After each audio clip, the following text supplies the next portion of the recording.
So my goal is to be really a full-time content creator, and yung mga tricks ko para makuha yon is itong comedic side ko. And merong isa nagsabi sa akin, nag-asa akin na family member ko na yung kagaya nung sample na nagsuot daw ako ng pabakla-bakla daw ako, pa sister-sister daw ako na damit.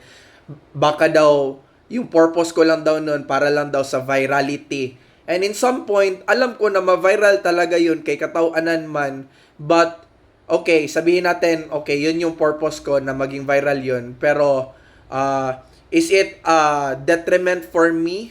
Para sa akin, natatawa rin ako, no? Ang ginaisip ko, pag nagagawa ako ng mga ganun content, mag-walking ako sa labas, nakasuot ako ng pambabae, parang feeling ko, psychology ko yun, na strength ko yun, na dapat hindi ako mahiya. And parang ginawa ko na rin siyang, parang positive na, okay, para mas maging stronger ako na hindi ako maging shameful, maging mahiya sa ginagawa ko by, it's part of me trying to break out of the norm.